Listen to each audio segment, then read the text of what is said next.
नमस्कार दोस्तों, आज की इस वीडियो में हम बात करने वाले हैं मध्य प्रदेश राज्य के सबसे खूबसूरत और अनोखे शहर ग्वालियर की। दोस्तों, मध्य प्रदेश का एक ऐसा जिला जो इतिहास, संस्कृति और प्राकृतिक सुंदरता का अद्भुत संगम है। तो स्वागत है आपका ग्वालियर की इस रोमांचक यात्रा में। साथियों, ग्वालियर भारत के मध्य प्रदेश राज्य के ग्वालियर जिले में स्थित एक ऐतिहासिक नगर और राज्य का एक प्रमुख शहर है। भौगोलिक दृष्टि से ग्वालियर एमप्रद राज्य के उत्तर में स्थित है। यह शहर और इसका प्रसिद्ध दुर्ग उत्तर भारत के प्राचीन शहरों के केंद्र रहे हैं। यह शहर गुर्जर प्रतिहार राजवंश, तोमर तथा कछवाहा की राजधानी रही है। ग्वालियर को प्रधानमंत्री नरेंद्र मोदी के प्रमुख स्मार्ट सिटीज मिशन के तहत स्मार्ट सिटीज के रूप में विकसित होने वाले 100 भारतीय शहरों में से एक के रूप में चुना गया है। यह जिला उत्तर में मुरैना जिले से, पश्चिम में शिवपुरी, पूर्व में भिंड तथा दक्षिण में दतिया जिले से घिरा हुआ है। ग्वालियर जिले में 3 तहसील हैं, ग्वालियर, डबरा तथा भितरवार। इस जिले में 4 विकास खंड हैं, भितरवार, घाटी गांव, बरई, मुरार तथा डबरा। ग्वालियर शहर के नाम के पीछे एक इतिहास छिपा है। 6ठी शताब्दी में एक राजा हुए सूरज सेन, एक बार वे एक अज्ञात बीमारी से ग्रस्त हो मृत्युशैया पर थे। तब ग्वालिपा नामक संत ने उन्हें ठीक कर जीवन दान दिया। उन्हीं के सम्मान में इस शहर की नींव पड़ी और इसे ग्वालियर नाम दिया। कहते हैं सूरज सेन पाल के 83 वंशजों ने किले पर राज्य किया, लेकिन 84वें, जिसका नाम तेजकर्ण था, इसे हार गया। ग्वालियर शहर का निर्माण राजा सूरज सेन द्वारा किया गया था।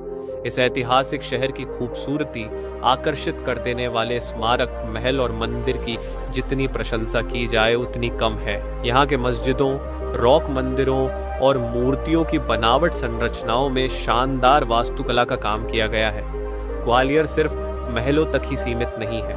यहाँ की पहाड़ियाँ, सुंदर हरियाली सैलानियों को बेहद आकर्षित करती है। आपकी जानकारी के लिए हम बता दें, महान संगीतज्ञ तानसेन का जन्म ग्वालियर में ही हुआ था और उनका मकबरा भी यही बना हुआ है। ग्वालियर शहर में तात्या टोपे और झांसी की रानी जैसे स्वतंत्रता सेनानियों के स्मारक भी हैं। मध्य प्रदेश का ग्वालियर शहर एक ऐतिहासिक शहर है। इसका अस्तित्व और संबंध रामायण एवं महाभारत काल से मिलता है। शहरीकरण से पहले यह क्षेत्र साधु संतों की तपस्या का स्थान हुआ करता था।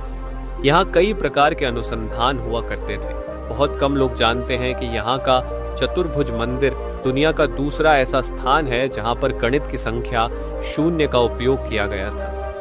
ग्वालियर में जीवाजी विश्वविद्यालय 1974 और इससे संबंध कला, विज्ञान, वाणिज्य, चिकित्सा तथा कृषि महाविद्यालय हैं और नगर में साक्षरता की दर काफी ऊंची है।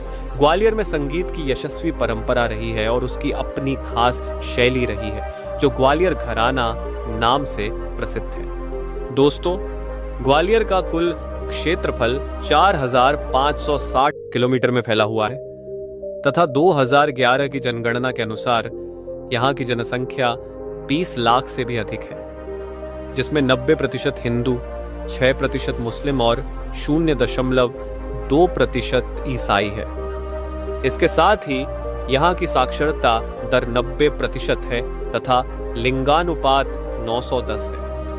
साथियों, ग्वालियर में स्वादिष्ट व्यंजनों का भी अपना एक अलग ही स्थान है। यहाँ का कचौड़ी और बेड़ई नाश्ता बहुत मशहूर है। गजक और मोतीचूर लड्डू यहाँ की खास मिठाइयाँ हैं।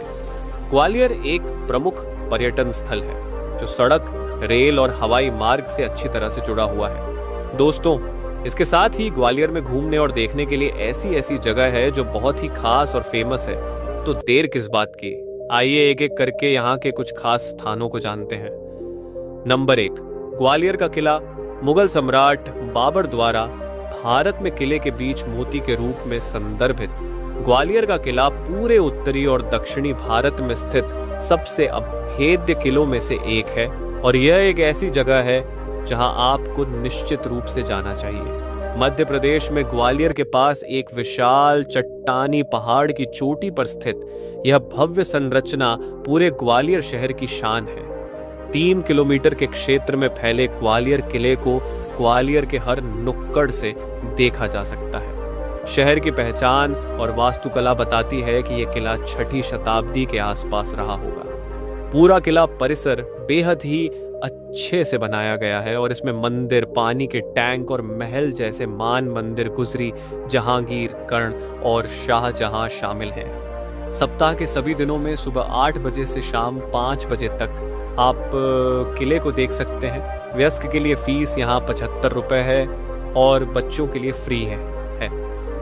Number 2, Jai Vilas palace. यदि आप शाहजहां और औरंगजेब के युग से लेकर रानी लक्ष्मीबाई के शासनकाल के स्वतंत्रता आंदोलन तक के हथियारों को देखने में रुचि रखते हैं तो आपको जय विलास पैलेस भी जरूर जाना चाहिए।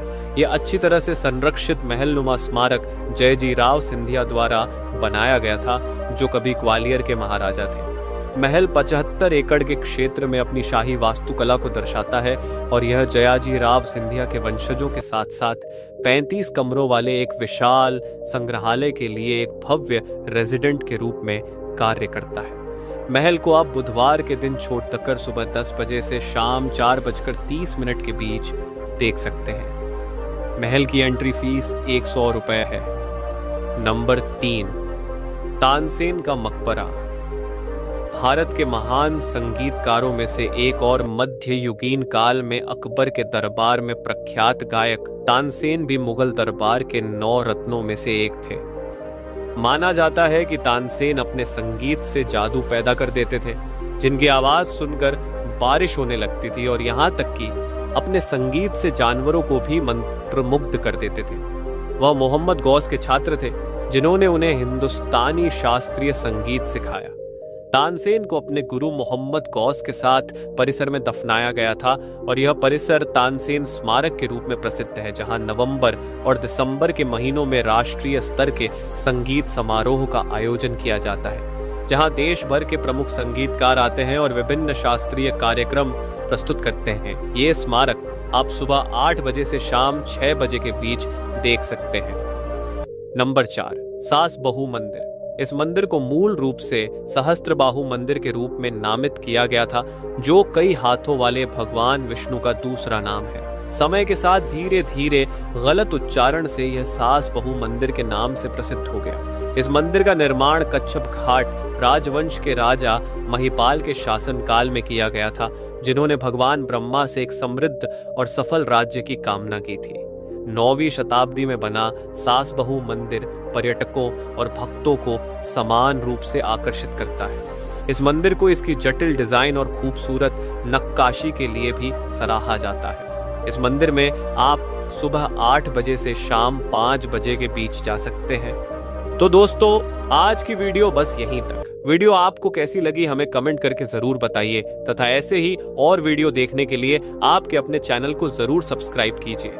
बहुत बहुत धन्यवाद। जय हिंद।